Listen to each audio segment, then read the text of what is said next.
Hey everyone, in this video we're going to talk about left ventricular work and oxygen consumption, which are closely related, as we know that increased work will lead to increased oxygen consumption. And I'm talking about the left ventricle here, but it can apply to the right ventricle. You just need to adapt it to affect the pulmonary system rather than the systemic vascular system, which I'll talk about later in the video. So when we talk about left ventricular work, we're just going to revise the left ventricular pressure volume loops as they help us understand the work that the left ventricle has to do to eject blood from it. So just to revise, on the x-axis you have pressure in millimeters of mercury, and our important numbers will be 5 millimeters of mercury, 80 and 120. On the x-axis we'll have volume in mil, and the key numbers your end systolic volume, which is 50 mil, and your end diastolic volume, which is usually 120 mil. The key lines that you then need to draw is in red, your end systolic pressure volume relationship, which is your ESPVR, which is essentially your contractility of the heart, and the angle changes depending on the contractility. Then in blue, you have your afterload, which crosses at the pressure of diastole, because this is the point where the aortic valve closes and ejection stops. Then in green, we have our end diastolic pressure volume relationship, which is representative of our preload, because the more the left ventricle is stretched, the pressure increases. And as you know, elastance is the inverse of compliance. So compliance is volume change per pressure change, while elastance is pressure change per volume change. Then if we follow our left ventricular pressure volume loop, we start at the 50 mils, which is end systolic volume. Our pressure in the left ventricle is around 5 millimeters of mercury, as it equals what's happening in the left atrium. It fills up along the end diastolic pressure volume relationship line, which is preload. Once we get to our end diastolic volume, isovolumetric contraction happens. Once that pressure inside the left ventricle gets higher than diastolic blood pressure, ejection begins as the aortic valve opens.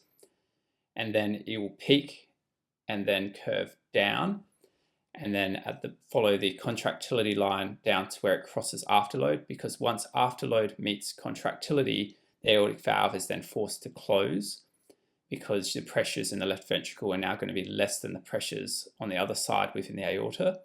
And then this commences isovolumetric relaxation, which leads us back down to our end systolic volume. So this difference between our end systolic volume and our end diastolic volume is representative of stroke volume. And again, if you want more specific details about this, see my video about left ventricular pressure volume loops, which is linked in the description below. So now if we want to talk about the work of the left ventricle, you can create these areas based on what volumes and pressures the left ventricle has to overcome. So you can see here in red, in our left ventricular pressure volume loop, the area that's covered here is the stroke work, which is also known as external work. And the blue here represents potential mechanical work, which is energy stored within the left ventricular walls. And the way we relate this to work is that just like when we talk about work of breathing, which I also have a video in that's linked below, ventricular work equals pressure times volume. And when we talk about total ventricular work, we're talking about stroke work, which is the external work, plus the internal work. So stroke work is what's represented in red here, and it's the area that's covered by the left ventricular volume pressure loop. And then internal work is the potential mechanical work that's stored here, which is the energy that we mentioned before, is stored within the left ventricular wall. And this energy would be the energy that would cause the left ventricle to continue to contract if the aortic valve didn't close. So if there was an opposing force, or there was decreased afterload, for example. So based on this, we can rationalize that work is proportional to oxygen demand. And it makes sense because the bigger you make these areas, the more the heart has to work, or the more potential energy there is. Meaning that as work increases, oxygen demand will also increase. However, even though this gives us a good understanding of stroke work and potential mechanical work, there are other factors that increase the oxygen demand of the heart. and that's how many times the heart contracts in a minute, which is our heart rate. There's also the energy required just to keep cells alive at a baseline, which is the basal metabolic rate, or the BMR. And then there's also the electrical demand. So the pacemaker cells of the heart also have an increased oxygen supply to maintain their autorhythmicity, which I describe in my other videos below that describe the pacemaker cells of the heart that I've linked in the description. So we'll cover that in a bit more detail later in the video. But if we focus back on what are the determinants of left ventricular work, you can divide it into external work and internal work, which is terminology we've already used so far. And when it comes to external work, you can already figure out based on this graph what are the determinants, because they're all there right in front of you, because it's whatever's going to change the area that the red takes up. So if we look at our red line in contractility, if we have increased contractility, we're going to have increased work. And we can demonstrate this on this graph. So by increasing our contractility, which changes the angle of the curve, makes it steeper, we can see that the point at which our aortic valve closes, which is where contractility crosses afterload, has now changed, which means that we have a decreased end systolic volume. So if we start here and we go all the way down and we keep all the parameters the same, we can see that the area of stroke work has now increased. So the work of the left ventricle has gone up. Now, if we go in the other direction and decrease our contractility by shifting the angle of the line downwards, we can see that we've got a new baseline that's reached with a higher end systolic volume, meaning that our stroke work area has decreased. So contractility has gone down, meaning that our work has also gone down. The next determinant to look at is afterload. So afterload is the force that the left ventricle needs to overcome for the sarcomeres to shorten or to eject blood, in other words. So an increase in afterload means that there's increased work. But you should specify here it's increased work to eject the same volume of blood. Because if you didn't increase your work, then less volume would be ejected. And so you can see here that if our afterload is increased with a steeper angle, our end systolic volume is higher, but to eject that same 70 ml, we have to move up the end diastolic pressure volume relationship curve as well, which shifts everything to the right. But you can see that the area of the stroke work is increased. And then if we go in the opposite direction with a decreased afterload, to eject the same volume means that you start at a lower end systolic volume. It goes up along the end diastolic pressure volume relationship curve, but it'll only go up that 70 ml. So you start at about 40 ml and you go up to probably 110 ml to eject the same volume, but you have a smaller stroke work area. Lastly, we'll talk about preload. So an increased preload will also lead to increased work, and again for the same reasons, it increases the stroke work area. And if you have a decrease in preload with all the same parameters, you're going to have a decrease in the stroke area work. So lastly, it's not very obvious on this graph, but when you talk about this graph, usually you'll mark when different valves open and close in the left ventricle. And the particular valve that I'm going to talk about, which will also happen with left ventricular outflow tract obstructions, is the aortic valve. And if, for example, you have aortic stenosis, and at this point where the aortic valve opens, it will shift the aortic valve opening pressure up higher because the LV will need to generate more pressure to overcome the peripheral resistance from the systemic vasculature, as well as the aortic valve's opening pressures. So this shifts everything up, meaning that you have to generate more pressure, meaning that your stroke work area increases when all other parameters remain the same. And I keep this different to afterload because you can see here on this graph, afterload and the aortic valve are in separate areas if you're talking about aortic stenosis and afterload. And then if we were to take the example of when the aortic valve closes, which is where afterload crosses contractility, if you have aortic regurgitation, then when the aortic valve is meant to close, generally you won't get any filling, it'll be isovolumetric relaxation.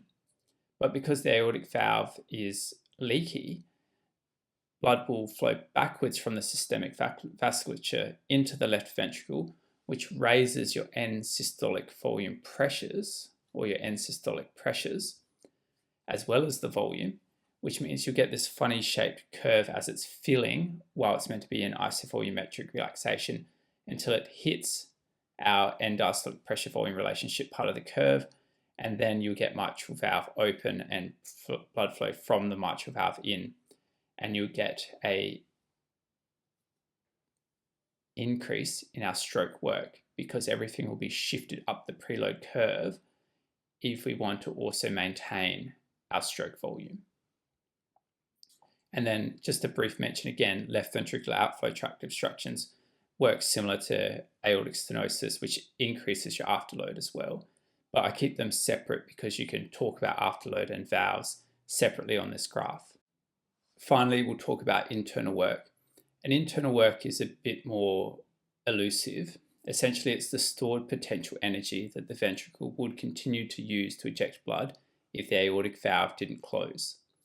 And because it's all stored energy in this area, it's lost as heat because we don't use it, so it has to dissipate somewhere. It is worth mentioning, though, that all the determinants we mentioned for external work will change the internal work, because as you can see on the graph, when you change contractility or afterload or your preload, you are changing the area of the stroke work, plus you're also altering the area of potentially stored energy as well. So to summarize, we've talked about the work of the left ventricle and what are the determinants of work. And we know that work is proportional to oxygen consumption. But sometimes it's easier when you talk about myocardial oxygen demand to break it up into major determinants and minor determinants. The first major determinant we'll talk about is ventricular wall tension. So when you talk about ventricular wall tension, you need to mention the Law of Laplace, and it's a modified version because what it is wall tension equals transmural pressure times the radius of the ventricle divided by the thickness of the wall. So if we diagrammatically just draw this out and what we mean, so the radius is the internal radius, and the thickness is the thickness of the ventricular wall, and then our transmural pressure is the left ventricular internal pressure minus the intrathoracic pressure. So radius is largely affected by your preload because we know that preload is the stretch of the left ventricle at the end of diastole. And left ventricular pressure is affected by afterload and to a certain extent preload, depending on how much the left ventricle is stretched and what pressures it is at the end of diastole. And then your intrathoracic pressures change with respiration or with positive pressure ventilation. So for example, we know that left ventricular pressure minus intrathoracic pressure equals transmural pressure. And your left ventricular pressure, for example, would have minimum need to be your diastolic blood pressure to eject blood minus negative 10 millimeters of mercury, which is essentially the surrogate for the negative intrathoracic pressure, which is normally measured in centimeters of water and usually around -5 to -10. And because it's negative minus a negative, it becomes a positive. So our transmural pressure equals 90, which increases our transmural pressure. But if we flip someone to positive pressure ventilation, so now we're going to do positive 10 millimeters of mercury, it becomes 80 minus positive 10 millimeters of mercury, so 80 minus 10 equals 70 millimeters of mercury. So we've reduced the transmural pressure here by putting someone onto positive pressure ventilation, which decreases wall tension, which helps us understand why putting someone onto positive pressure ventilation helps with left ventricular failure, which I explain more in my video about PEEP and intermittent positive pressure ventilation on left ventricular output, which is linked in the description.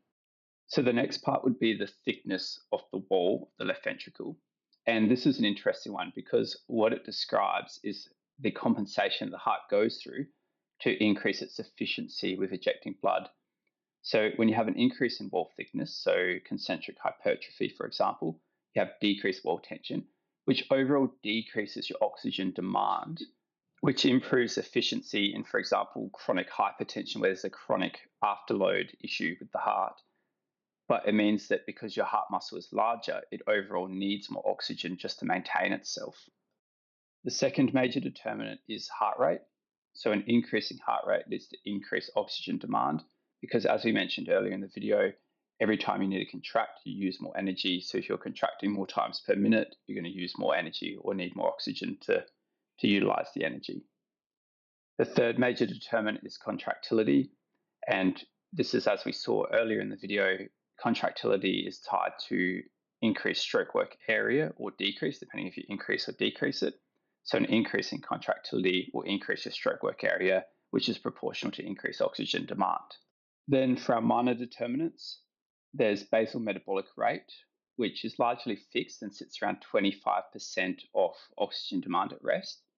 And then there's the electrical energy for the pacemaker cells, which accounts for about 1% of the oxygen demand at rest. Though I haven't specifically mentioned it here, when you're at rest with a normal cardiac output, a minor determinant of your oxygen demand is actually your stroke work area, the external work, which is made up of some of the factors that are found on the major determinant side. And this is because the heart's quite efficient at rest at just beating and maintaining a constant cardiac output. But then once you have an increased cardiac output, it becomes a major determinant. So just to comment on things we can change and can't change. So the minor determinants are largely fixed, while the major determinants can change depending on cardiac output. And by decreasing oxygen demand, you can do this by either decreasing the heart rate, say giving beta blockers. You can decrease afterload by giving blood pressure medications, which would decrease left ventricular pressure, which changes our transmural pressure gradient. You can decrease preload in someone who's overloaded, which would decrease the radius of the ventricle as per our Law of Laplace, which would decrease wall tension. But this only really works in someone who's in heart failure and fluid overloaded. So remember our Frank-Starling law of the heart with stroke volume to end diastolic volume. And you can shift people to the left by decreasing the preload in that respect. And you can decrease contractility, say with beta blockers as well, which would decrease the stroke work area, which decreases your oxygen demand of the heart. But again, this needs to be balanced up with what the goals of your resuscitation are and what you're trying to achieve. So that brings us to the end of this video. So I've covered a lot. And if there's any questions or anything you want me to cover in the future, please leave it in the comments. All feedback is also welcome.